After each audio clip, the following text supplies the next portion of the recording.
Hello and happy holidays from the States. I am going to tell you a little bit this month about self-efficacy. I wrote a blog on this month, but I'm going to talk about this a little bit more generally, a little bit more broadly. So one of the things that we know impacts student performance is their belief in themselves. Now, the research on this is a little bit difficult to study, as with many things that we look at in the classroom, trying to see how sort of these long-term interventions impact academic performance gets a little bit tricky. So when we are trying to really isolate variables, we want to do random assignments so that there are some kiddos in each class who are getting one kind of intervention and some that are getting another. But when we're talking about something like self-efficacy, which is our belief in ourselves, it's really difficult to be like, okay, Sally in seat number 1, we're going to tell her to believe in herself, but Joey in seat number 2, we're not going to tell him. That would be really challenging for an educator to try to differentiate like that in a classroom. And so research in this area is a little bit limited. It's also true that when we're looking at something like how we believe in ourselves affects our performance, we have to recognize the fact that our performance affects how much we believe in ourselves. So more specifically, self-efficacy is our belief in our ability to accomplish some particular task, and that can be really unique to different circumstances.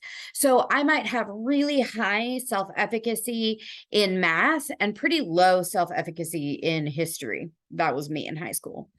But there might be other areas where even within a particular subject, I have high or low self-efficacy. So maybe I have relatively high self-efficacy for algebra, but pretty low self-efficacy for geometry or something like that, right?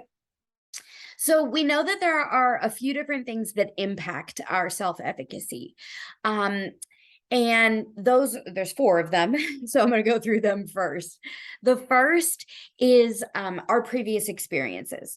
If I can think back and go, wow, yeah, I absolutely have done this in the past, I can do it again, then that's going to increase my belief in my abilities, right? But importantly, it's not just having those past experiences, it's also thinking about them. Remembering those past experiences is really important. Number 2 is the experiences of other people. If I see that there are people like me out in the world who are succeeding at these tasks, I feel a lot more confident that I can as well. But again, it's not just the fact that it happens, it's also my reflection on that. I have to be thinking about the fact that these people can do it and the fact that I'm somehow similar to them, that my abilities match their abilities in some way. So that is, if I see, if we're talking about my sports self-efficacy, I have relatively low sports self-efficacy. If we're talking about that, then if I see that some 6'2" 20-year-old can shoot hoops, that doesn't do much for my self-efficacy.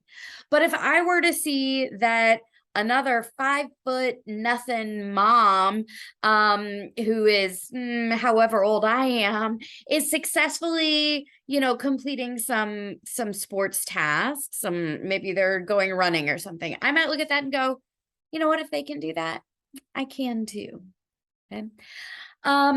Okay, so then the third is messages from other people.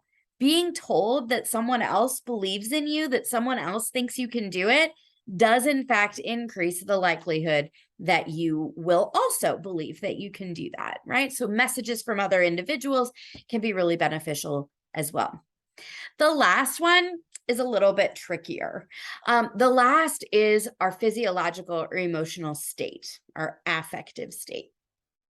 So this is, if I'm down in the dumps and tired and cranky, I'm having a bad day, then I'm probably less likely to believe that I can succeed in pretty much anything that day.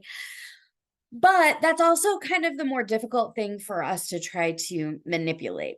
Yes and no. There is a little bit that we can do to try to uplift individuals, right? To try to help them feel a little bit better. But if somebody is coming in and they just haven't slept in days, there's not a ton that we can do to really try to support that. Okay. So, again, these research studies show us that if we can improve self-efficacy, we can improve performance. But based on previous experiences, if we can improve performance, we can improve self-efficacy.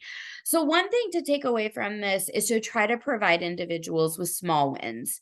So giving individuals the opportunity to have challenging tasks that are at their skill level, where they can in fact succeed, will improve their self-efficacy over time. Right. And similarly, highlighting the good work that their peers are doing should also help to improve their self-efficacy, which will hopefully then in turn improve their performance. But you know what? In my opinion, even if it didn't improve performance, I just don't think that it could ever be a bad thing to make people feel good about themselves. So there you go. There's your message on self-efficacy for this month. We hope that that is helpful for you to go out and try to build yourself up and those around you.